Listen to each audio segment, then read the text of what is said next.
Um, my name's Nate Chamberlain. I'm the SharePoint systems engineer here. I started in January. I used to be the SharePoint business analyst at KU Libraries, so I know everybody in this room. I really enjoy what I get to do. I feel like between Office 365 and being on-prem, I've gotten a lot of good experiences, and most of those experiences have been problems. So like every trouble issue that we go through becomes some kind of solution, and that just kind of makes it better. And I think that's what I get energy from, is continual improvement.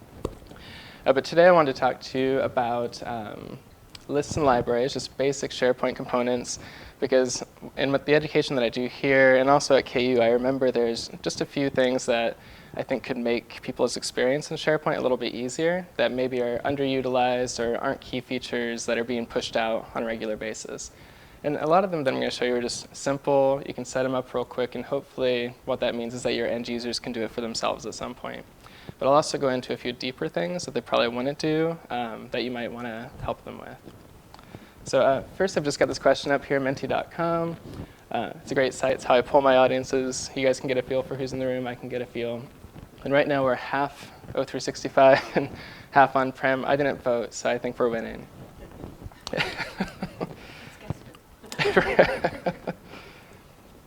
All right, so what do you guys want to learn today? This is the second question on there.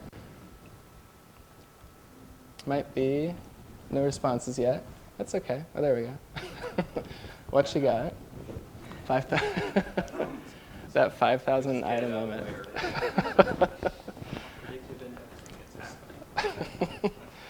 And column formatting. Okay. So we're going to see a few different things when we get into column formatting between Office 365 and on-prem. And the unfortunate thing is if you're not forcing one experience, the modern or the classic, then you either have to develop something for both views or just do it for one and hope that your users are OK. So I'm going to get started with just something simple, exporting to Excel. This is a sheet that I just use for demos whenever I'm doing trainings, where I'm pulling in tweets using Microsoft Flow to just give me a list that I can use in Power BI then. But today I'm just going to use it as a regular list. It's a lot of dummy data, basically. And I'm just going to export it. A lot of people want the ability to still have that Excel experience, because even though I say SharePoint lists are like Excel lists, they really aren't, and people still need some of that functionality. So to get the data out of SharePoint, we just go up here to List, and then Export to Excel. You might run into issues if you have multiple accounts that you're running at this point, so if you sign in under different login names. But I should be OK, I hope. Okay, and you'll get a few pop-ups, just enable, keep pushing through. OK, so now we've got that Excel familiar experience. At this point, people can do whatever they want. Could be any number of things. But I think for the most part, people just want to clean it up, present it in a meeting, share it in some other way outside of SharePoint. Maybe they have a group that's not in SharePoint with them. So in just one click, we exported. Now we can attach this to an email and send it to someone external. Okay, the opposite of that is also possible. So if you have an Excel sheet, you're moving to SharePoint, you want to get started using SharePoint lists so that you have that workflow functionality. We can also import into SharePoint. So the way we do that, go to Settings, Add an App. And then I wish we could just do Custom List. If we did, it would just be like a copy and paste. Your columns would need to match. But the easiest way, I think, if you're importing from Excel, is just to look for Import. And there's one option, Import Spreadsheet.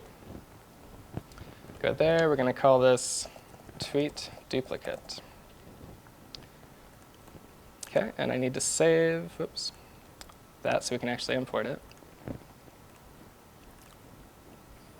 OK, tweet duplicate.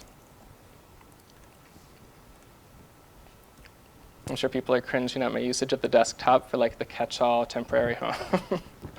It's pretty bad. OK, so now we're going back to SharePoint. And tweet duplicate. And insert. Oh, now we're running into a good issue. You have to be in Internet Explorer. So if you're not using Internet Explorer with SharePoint, you're going to run into things like ActiveX controls like I just did. You also can't copy and paste from your clipboard very easily. So best practice is to use IE. I know.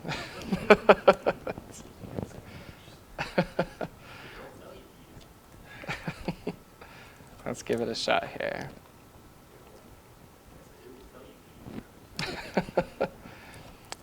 so we're back here. Do tweet duplicate again, browse, find that file, open, and import. OK, so now it's going to let me in, thankfully. We'll do allow. So just like when we downloaded, we had a bunch of things to confirm. When we import, no data. What's that? Let's see. Guess I'm not getting that. Specified file is not a valid spreadsheet. You might have to actually Save and get out of it.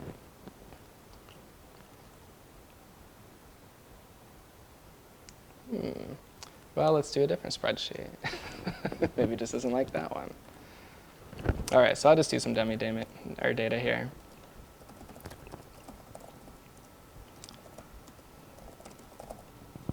OK. I'm going to format that as a table.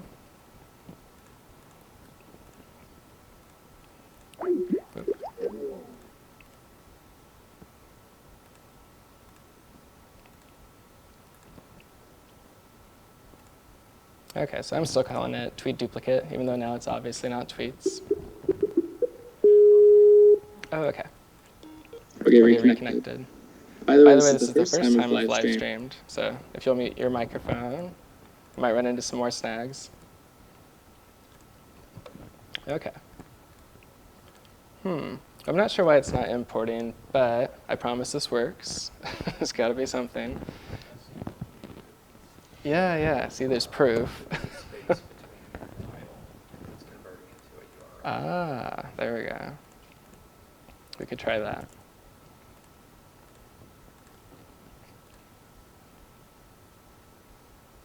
Still no. It's just finicky. OK. In theory, those are the steps you would do to import a spreadsheet. And then you'd use it just like anything else. It'll convert your headers to your column names. You may need to do some cleanup, though. Say your Excel sheet has an ID column. You're going to need to either keep using that one or delete the duplicate, because SharePoint, when you import, assigns a new ID number for every item. So there's that. Let's do list views. Sometimes when people are new to SharePoint, they'll just want to add a column, and they're not really familiar with views or how to rearrange things to make it easier. So like on this, I don't even need to see goal. That's just basically dummy workflow data that I'm just using in the background. So this is the modern experience. And the way you edit a view in the modern experience is going up to the name of the view on this dropdown and doing edit current view. I'll show you in classic experience as well. But it's very similar at this point. When you go to the classic experience, you'll have the same settings panel. You choose which columns you want to see by just putting a check mark there. Ones that you don't want to see, like I don't need to see goal, I can just uncheck. So pretty simple, straightforward there. If I want to reorder, if I want to see important data farthest to the left, I can rearrange these. So right now I've got the user, the actual tweet, the date. Maybe I want to see date first. So I can do 1. OK, so there we go. We're getting our date first, the user, the tweet text. Pretty simple. And in Classic, we don't need to do a separate view. It shares the same view. It's just a different way of going in to edit that view. So in Classic View, I'm using view so much. There's this ellipsis on the list of views there. You can modify this view. OK, and then here we are again, same thing. One tool I find really handy in the classic experience that we don't have in the modern experience yet, and I'm not sure if we will because they have a whole different UI, but there's an option here built into every list called Edit, Link to Item. I love this. I think my users love this. It makes it so much easier and more intuitive to go in and change a list item. So I'll show you what that looks like. I like to put it in the very first position. And then what we can see is on the far left now, there's that little pencil icon. So if people aren't familiar with SharePoint and they don't know that if you had to go to the ellipsis and then edit this item, or you could check this, come up here to items, edit item. There are a lot of ways to accidentally edit an item, but maybe the most intuitive is just a little edit icon that you can click. So I'll show you what that looks like. It just opens up the edit form, just like if we did any of the other edit options. All right. Any questions so far? Are you guys using anything similar? And all my was edit. I wonder why. Deal with a lot of large list stuff, so we use an important for 5,000 limit, Mhm. or just all the quirky things, like the groups Mhm. and whatnot. Some things we butt up against are 5,000 limit, and then also how many lookup or people or converted columns you have on the view is maxed at 8 right now. So Gotcha. we up that, but Yeah. if you had like a sheet that was a bunch of people fields and it becomes too big, you won't be able to access the view. Mhm. Multiple views, split it up, but there are some limits there. Okay. Yeah, no, that's a good point. Personally, I don't work with a lot of big data yet. I want to. That's my dream. Just all this Power BI capability that we have. I like when people are like, I have 10,000 rows of data. I'm like, perfect. That's great.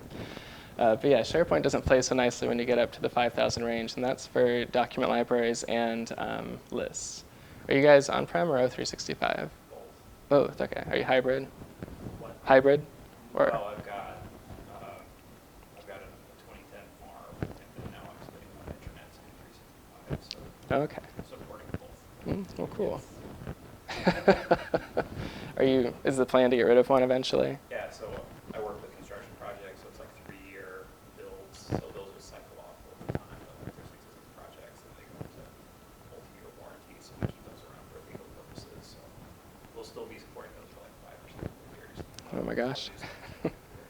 All right. Yeah, and that's a big change, I think, going from 2010 to O365. Especially when you have a user base that expects anything new to look like. Well, good luck. There are a few comments. We run into one of our food branches, like with the modern experience, that I think you can go for 20,000 and leave it for parks sometimes. If the predictive indexing is working, Yeah, which if it's Tuesday, maybe, if it's, you never know. Mhm. But then when you're in there, if you go into like an edit mode or do something or anything, it's basically taking you back into the classic experience. And you can find yourself in a situation where you have a lot of items in the list. You can get it to display all right in view, and as soon as you try to edit or something, it blows up again. It's not fast. Dang. They still got some bugs there. I remember thinking about item limits when I worked at KU. I did this workflow, and Jason helped me with this, thankfully. But even on workflow task lists, once you get past, that's a lot higher limit. What was it, 1 million or something? But I had some loop going on forever, which just happened to me again yesterday. But this one was really bad, and it happened overnight. Right. And, mhm. it was a designer workflow. Right. You had no error reporting on it. Yep. And there's no way to go in. Once you get to that limit, it locked you out, so you couldn't actually go in and see the workflow history. And we had to call, and I think it was just a bug. It wasn't even anything with the flow, and they had to just shut it down and help us from Microsoft's end. Well, you're running on their server at that point, assuming it's a 2013 designer workflow. So Yeah. like that. So lots of issues with that. But yeah, views are a great way just to limit those. So if you haven't done that before, what we can do is come into any view. We'll edit the current view. We're in modern experience now, but again, similar experience in the edit view. At the bottom here, we have some more really great options. I've been using grouping a lot here, trying to get people to see folder structures that they're used to from shared drives and such in a way on SharePoint that's maybe helpful, maybe more helpful, but just so that it's not such a big departure from what they're familiar with. I'll show you that in just a second, but first with the item limit, we could limit the number of items that are displayed at any one moment to a cap by just doing the settings you see here, 30 at a time, or we can do the second option to limit just to 30. So anything past 30, you're not going to see, or your users aren't going to see. And that could just be one of your many views. But also, one way to kind of limit those views or split it up could be by category. So maybe you have a list of pending things, approved things, and that's how you could kind of split it up and avoid getting 5,000 just in one view. I guess I have a question. Mm-hmm. The 5,000 thing is for a view, not for a list itself. Yeah, so you can have up to 3 million records in a list, but that view is based on a SQL call that will get throttled at 5K. Oh, okay. All right. So that's just item limit there. Something else that I just mentioned was grouping. I like to use grouping for folder structure, like I said, so I'll show you what that's like. We're showing all items in the view, and then down here, let's say I wanted to group by, where is my location? User location. So I just want to see things split up by where people are tweeting from, basically, on this list. And then we have the option to show collapsed or expanded. So collapsed is going to be kind of that traditional folder feeling for users. Expanded is going to be easy access. If you have just a few items on the list, it might be nice to just basically create headings using this option. But we're going to do collapsed, so it's more like a folder. We click OK, and now you can see how it's split up by location in all of my tweeters. So in one view, I can see 170 didn't have locations, but I get these numbers, which could be really helpful. You can further refine that and say, I just want to see those that are in the United States or something. Latitude and longitude. I don't put that on my own Twitter, but some people do, obviously. Bentonville, Arkansas, Walmart land. That's a good one. Only one person. Popular in France. Right? I guess so. Oh, it's because there was, yeah, that was our conference we went to. Yep. That makes sense. OK, so more list view settings. I'll switch back to classic here, show you what the groups look like. So if you're on-prem, this is more what you'd be used to seeing. Very similar. If you expand, it's going to use your cookies on your computer to remember that. So when you leave this page and navigate back, this one, the, what is it, Jarfala municipality, would still be expanded. So that's nice for users who are constantly in one category, who just care about that content. It can remember what they're interested in. OK. Oh, and something else I did for a conference presentation was showing just today items, so things that were just submitted today. If I'm going on a rolling basis or something, you can create a view that filters by items that were created in the current day. So I'm not currently tracking any SharePoint user tweets, but I'll show you how that's set up. So at the bottom here, we can use smart fields like today. I'm using my own words there, smart field. So today is in brackets. Another thing you can do for views is me. So if you want to say, I only want to see items that were created by me, it'd be bracket, me, bracket. I think there's a few more. But what I really like about this, too, is that you could also say, I want to see things within this week. The way you would do that is just say, created is greater than or equal to today minus 7. So you can also do calculations in your views. OK. Any questions about some of those settings, experiences you've had? Using me quite a bit just Mm-hmm. for things like you have a list you want people to interact with but not have access to the back end. So Mm-hmm. you might do a list on a page with just the me views they can add items, but then they're only seeing their own entries in that list, Mm-hmm. not the whole site. So. Do you ever run into like permissions issues where people could search for items, or? Well, I mean, you have to be aware of the trimming on them. So if you have read access that can search for it, Mm-hmm. you can exclude individual lists and libraries and whatnot, but it's a bit cumbersome. OK, yeah. So that's something. I can show you one thing about views. It's nice. Actually, I'll show you list settings. So in classic view, we've got this ribbon menu. We just go up to list and then list settings right there. And then in modern experience, it's a little bit different. Up here, we've got our settings wheel, and then we can do list settings that way. OK. So let's go to advanced settings. OK. So when you're setting up a list for the first time, or if you change your mind mid-list, you do have these two options as well, where instead of using views,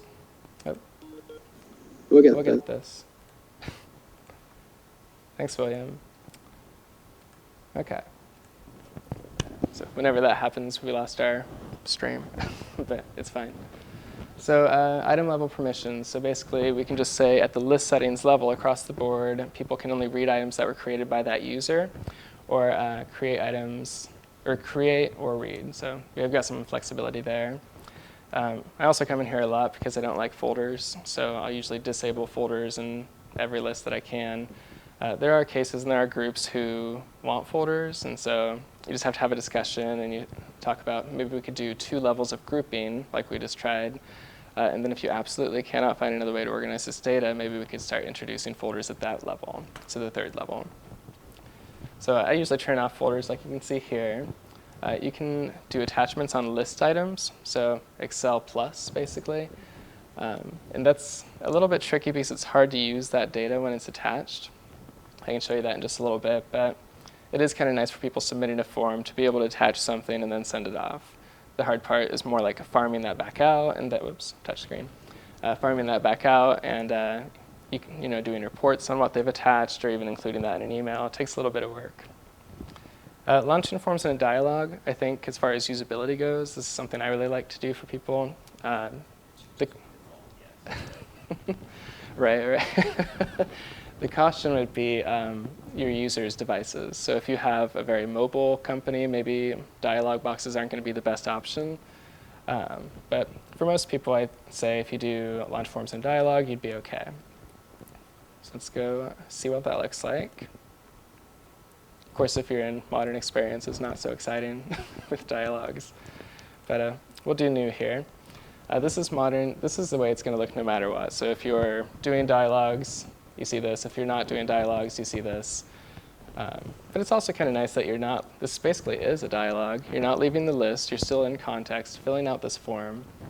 And then when you're done, save. So it's very familiar. And then let's switch to Classic. This is where that setting does come into use. We say new item, and instead of leaving the page, it just gives us that pop-up. We can fill it out, save it. We're still looking at the list. I don't know if you want to answer it, I'll wait later, but you have a WF count. It's fine, I'm familiar with those. Go up with this I sure do.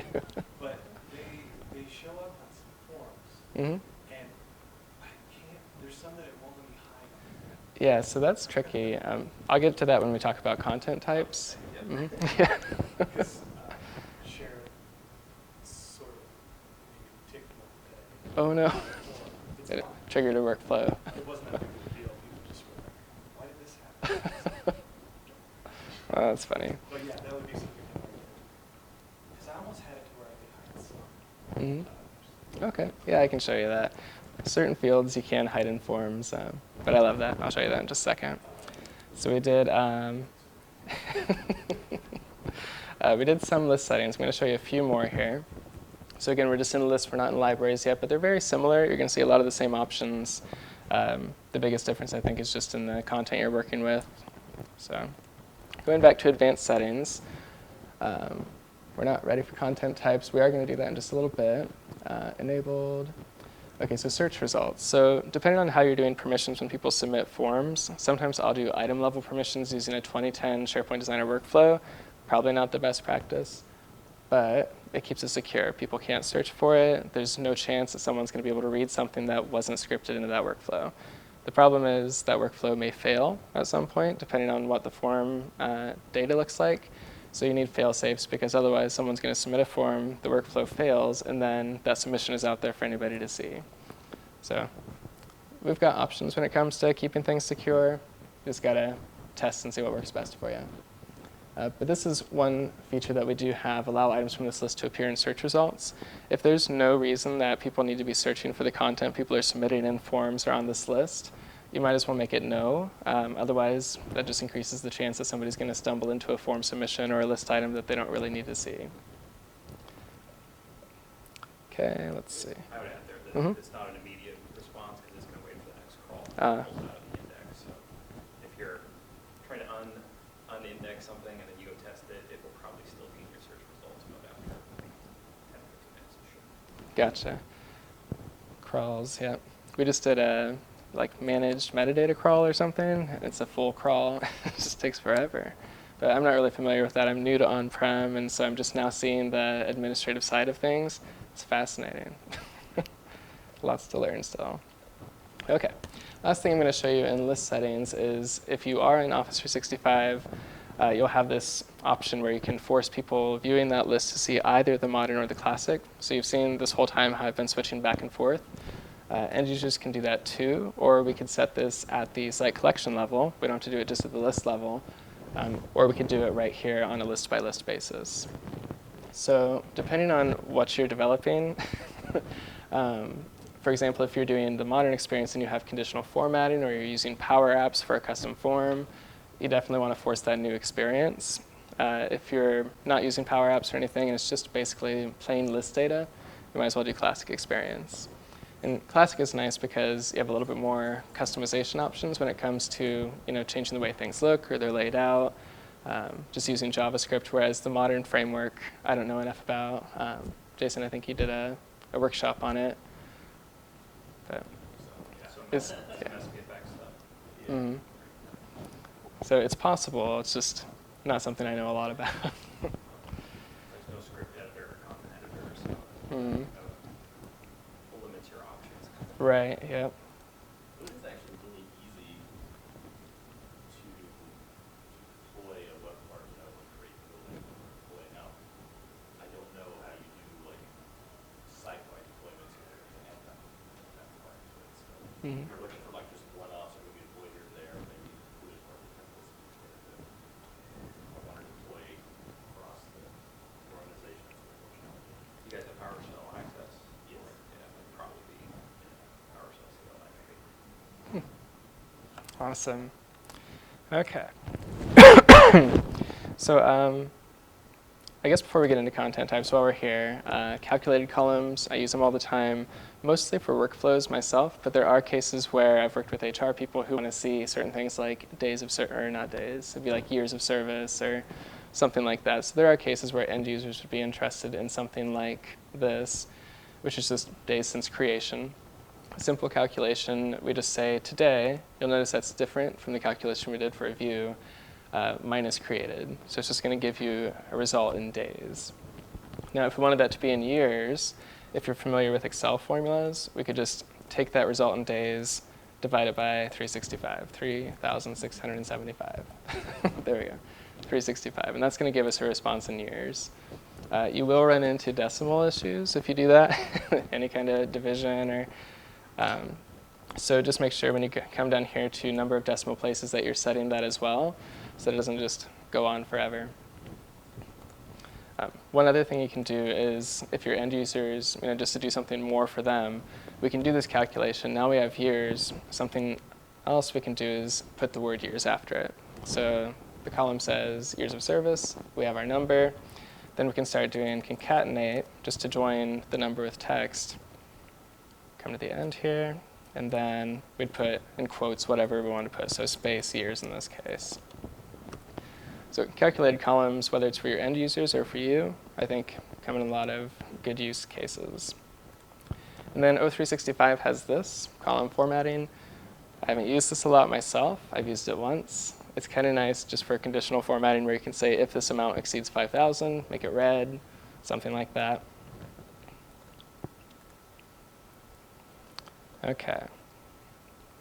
So any questions about calculated columns? So the today we just used, is that include time? I know there's now, so there's now with 2 parentheses. That will include time. I don't think today does. Does it? I don't think so.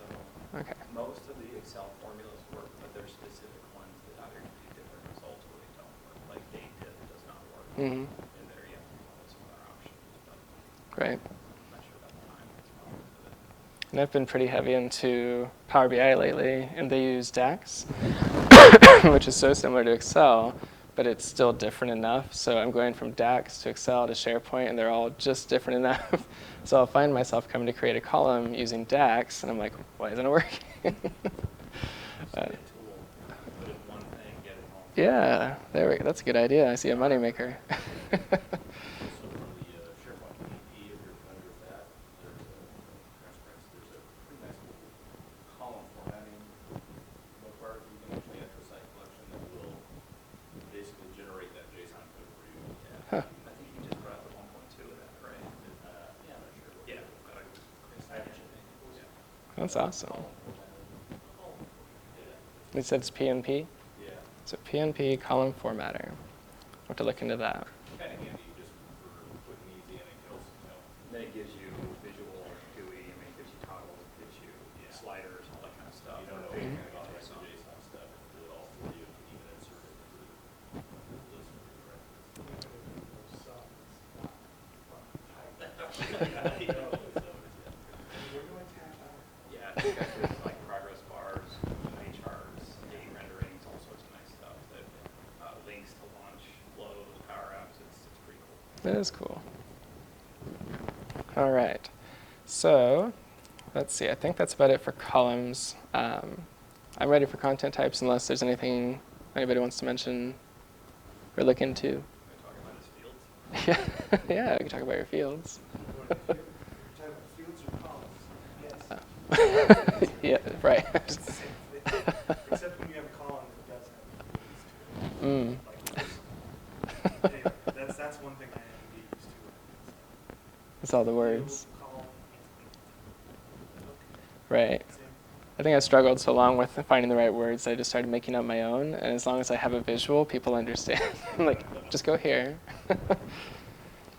Maybe positive, sure. I've stopped trying to do training with ellipsis and that grid in the upper left, so that's Mhm. an awful menu. Mm-hmm. You have the Yeah. balls, you have the columns. That's awesome. I work through the things they know. Mm-hmm. Yeah, I've used waffle, but meatballs is new. We have to bring that in. 3 lines will be the hamburger. There we go. Just keep going. Haven't heard of Chamberlain. That's good. All right. Okay, so let's go into content types. Any form that we fill out, gotta get my thoughts together. Let me show you one. So we're still on this tweet list. We can use the same data set for the whole presentation. We've got a form that comes with any list or any document library's properties. Just looks like this. It's out of the box, really simple. If we want to change the order of these fields, when we're in list settings, sorry.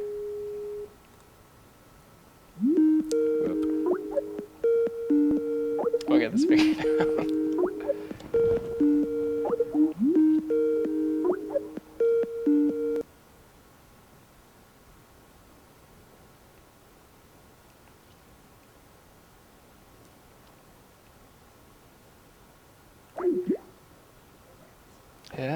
Yeah. This is interesting because to get this to work, you have to use the classic Skype. We couldn't use the Skype Windows front end or whatever. Okay. Okay, and it's the same with like OneNote. I saw they're coming out with their, replacement for OneNote basically, and it's just we're gonna lose so much and gain so much. Who knows? Okay. Anyway, back to the positive space. We've got this form, and if we want to change the way people fill this out, whether it's in a dialog or on the separate page, doesn't matter. We'll go back to our list settings. We'll do column ordering. So at this point, we don't have any content types. This is our only content type, just plain out of the box form. We just simply change numbers just like we did for our list views. So rearrange some things there. But what if I have multiple content types where we've got tweets aren't the best example, but let's say I had angry tweets and happy tweets, and I have different questions depending on whether people are happy or angry or something. So to begin using content types where we can still use one list, but we're asking different questions, or we're showing a different order, hiding different fields based on whether it's a happy or angry tweet, we need to first activate content types.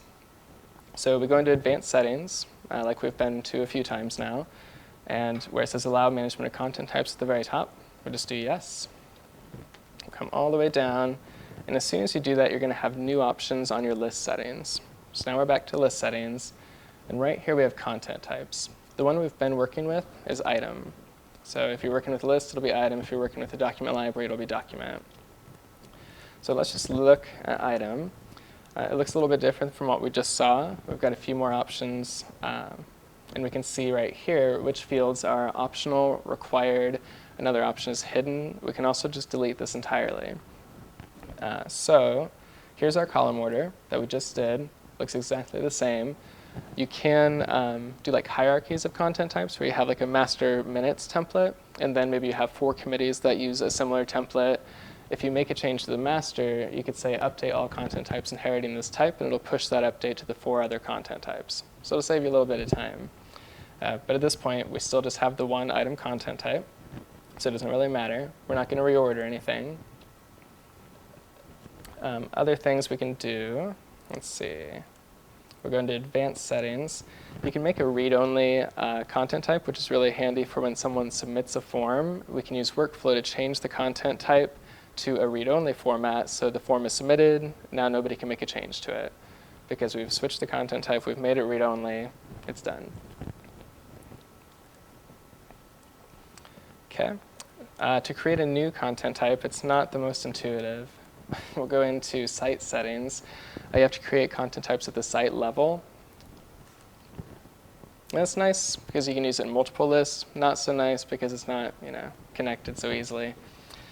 So now we're in site settings. We're going to look for site content types under Web Designer galleries. And we're just going to create a new one. We'll call this other item. Okay, so then, like I was mentioning, hierarchies, this is where we're working with those. We're looking for the parent content type.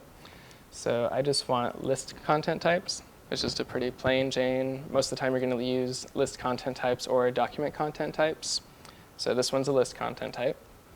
And then item. So it's so similar to the first one that we're doing, exact same settings, list content type, item. You can create groups. If you're going to do a lot of content types for a library, I'd recommend that. If you're not, you can just use custom content types. If you do a group, you can put some kind of punctuation at the beginning to make sure it always shows up at the top of your list, so easy access. But we could say something like tweet content types. And then those will always be bundled together.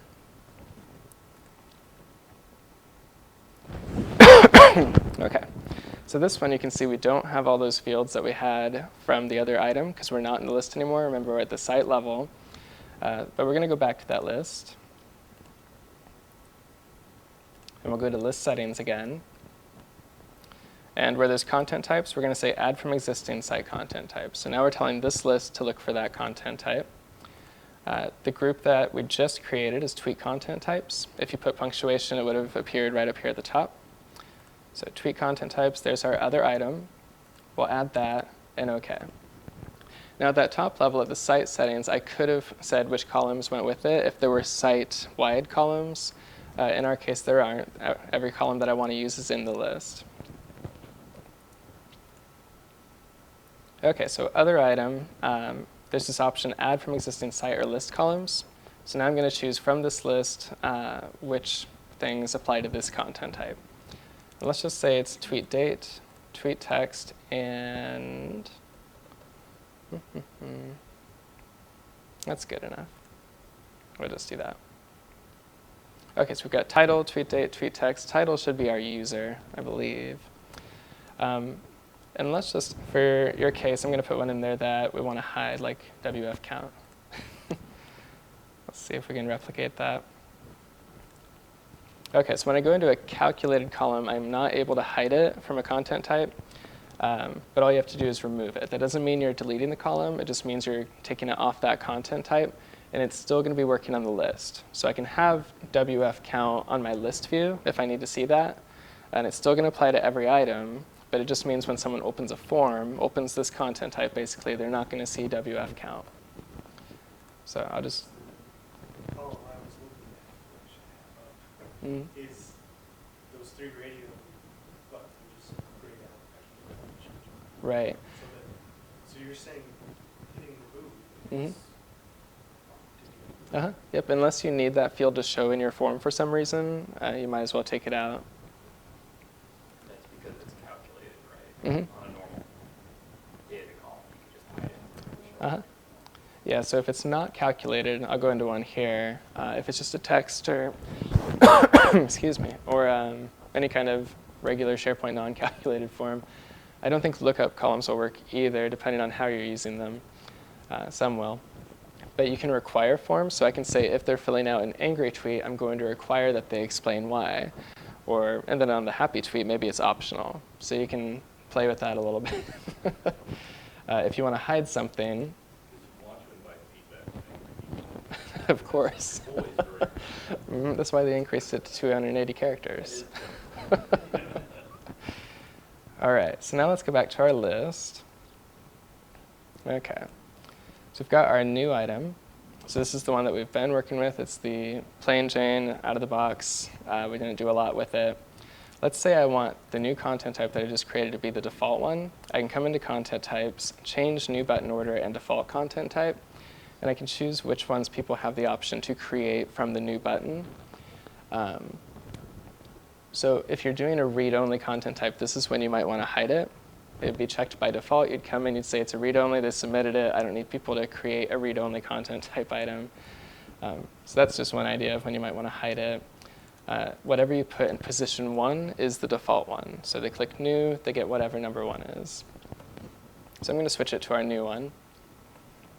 And we'll go back, new item, and there's our much smaller form. And this is really nice for people who are filling out travel requests, and maybe depending on the type of request, there's a lot more info that's needed, like if they're applying for a scholarship or something. And then the people who don't need that have a really simple experience. They don't have to worry about, does that apply to me? Because they just picked the content type that applied to them. So for the new item, when I click new, I don't get the options. And you guys may know a better way to do this, but there are 2 ways I know of. If you go up to the ribbon in classic view, you can do new and see all of your options. So I've got other item or item.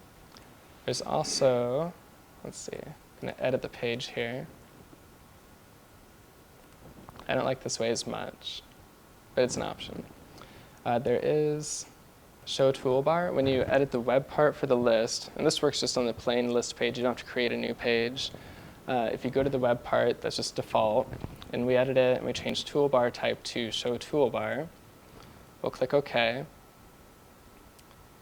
and stop editing. Now we have a drop down here as well. So for your users, that's a lot more friendly than saying, oh, just go up to the ribbon and find it in there. This just makes sense to people. So from here, we can say I want the other. If I just want the default one, which we set to the new other one, I can just click new. But if I want something that's not default, not common, I do the drop down, I click item, I get the bigger form. And all of that data, all that's submitted, is going to live in one place.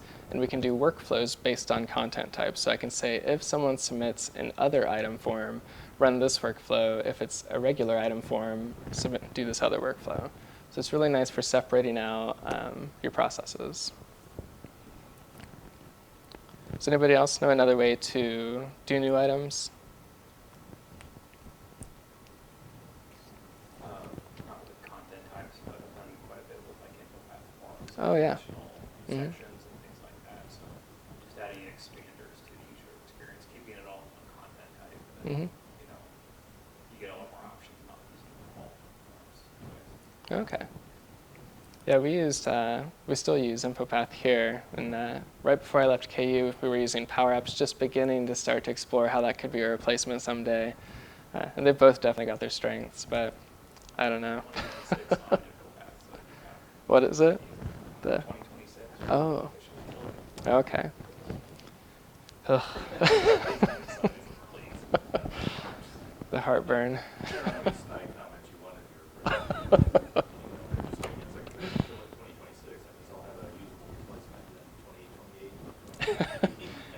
Yep, and then you get the administrative options for it 10 years later.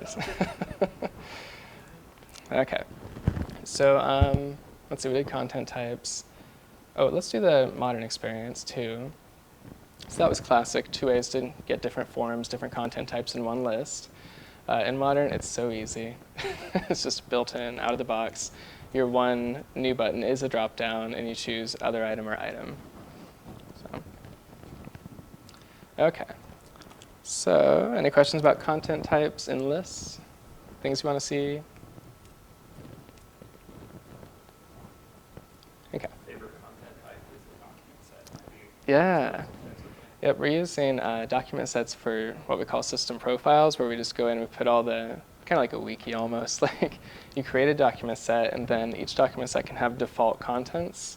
So we have like 4 folders that are put in. We're using Microsoft Flow to convert things to PDF when things are dropped in. So it's just kind of becoming a resource library, and it just, I don't know, cleans things up nicely. The shared metadata is great, just drag and drop. So I've got several like warranty claim areas, and so if it's all pertaining to this one thing, I need all this metadata your original submission form had. Just build up a doc set Okay. It works out well for the user who's maybe dropping 30 pictures or something they don't want to edit. Oh my gosh. It's a lot of pictures. All right. So let's see. Why don't we do a document set? We can switch over to documents real quick. Just look at some of the differences in our experience with list settings and such. Oh.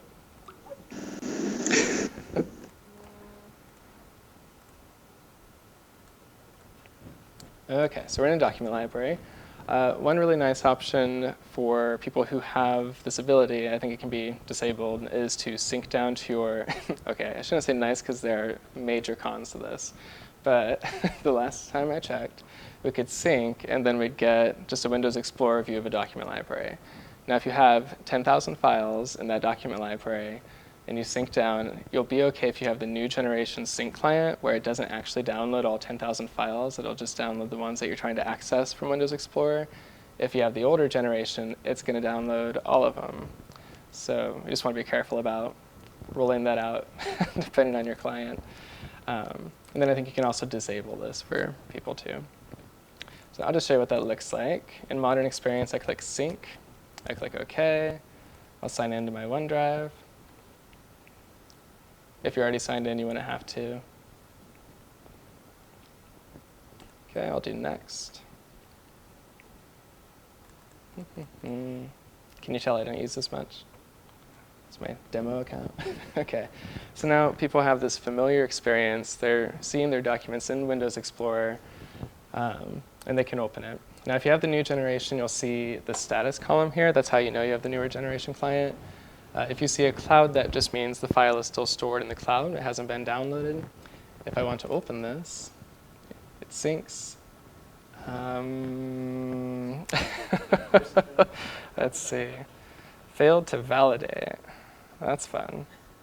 I don't know. Try again worked. That's rare. Okay, so this is probably blank. But now I can open it here. I can edit it here. I can save it after I edit it. And it syncs back up to SharePoint. So a really nice experience where people don't have to go log into a browser if you're O365. On-prem, it's nice. We're logged into our computer. We're just already logged into SharePoint, so we don't have to worry so much about that. I'll save. I'll close. And then it should change from the sync. I think it goes to like a green check mark or something. Does that sound right once it's downloaded? Or is it always just sync? Yeah, I can't remember. I feel like it would show me something else, but maybe not. So now let's go back to the cloud for people who aren't syncing that library. Excuse me, that's not the right one. Maybe it was this one. There we go, and there's my test. So it's kind of a seamless experience for people where they can either just use Windows Explorer, edit their files there, syncs back up to people who are just using the cloud. So I really like that. The problem, and why I was like, maybe there's more cons about this and I shouldn't mention it, was when I was at KU Libraries, depending on how people are naming these files, you could get sync issues, especially if they're large files. And so when people are saving them using their OneDrive for Business client or their regular OneDrive client, when it tries to go back up, it's going to have conflicts going back and forth, and it's going to be like, oh, you don't have the latest version, and you're trying to push it back, and then eventually you get some error message like merge failed, too many copies of the file, and then it saves another version of that file in your location, and then before you know it, you leave for lunch, you come back, you've got 30 versions of that file, all with a parenthesis and a number behind it. So that's happened. It's hard to stop if you've got a workflow running, which is what happened to me. Workflows. They're so great, but when they go wrong, they go wrong. Okay, so let's go back to documents. So that's a really great feature. I love that. Similar to lists, we can export a list of all our files. Nice for auditing, nice for reporting, especially if you've got categories on here. So like I've got travel request content types there. You can do quick edit just like we can in a list, so it's very similar in that way. The one big thing about, if I go back to classic experience here, that edit icon that I like to use, that can be confusing at this point for end users because one might think you click that button, you edit that document. So this may be something you wouldn't want to do. Excuse me. So basically, we click that. We can edit the properties for the document, but not the document itself.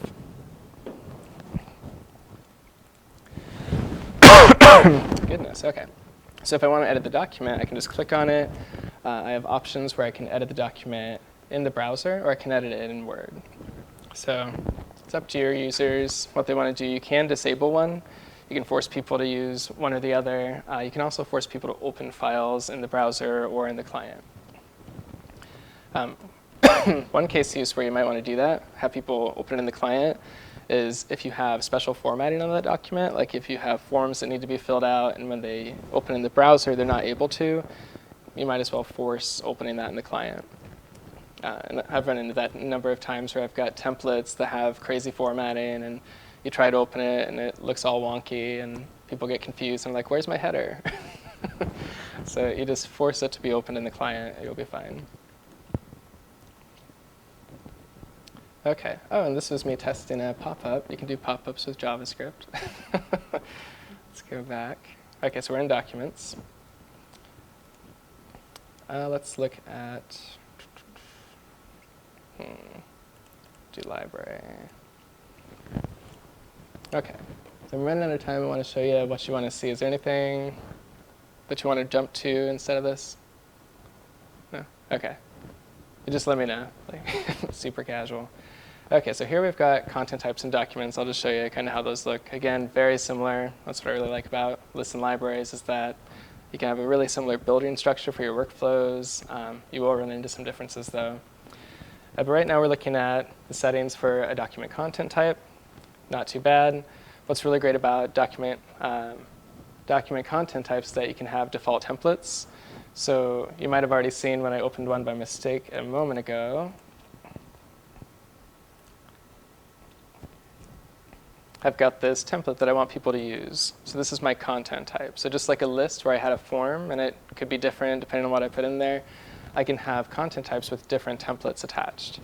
So if someone were to go, and this is where you upload it, it's advanced settings for that content type, and then you can upload a new one there, or you can edit the one that you have. So I just clicked Edit Absence Request. OK, it pulls that up. I could say I don't want this logo there. I click Save. Click OK. I go back to my document library. OK, we'll do an absence request. OK, and our logo's gone. So really easy way to just edit the template people are using. And when they create one, it's not going to overwrite your template. You don't have to worry about people doing that. Like they might sometimes do in a file share. I think it's really easy. I love it. You guys use document content types much? Mm-hmm. OK.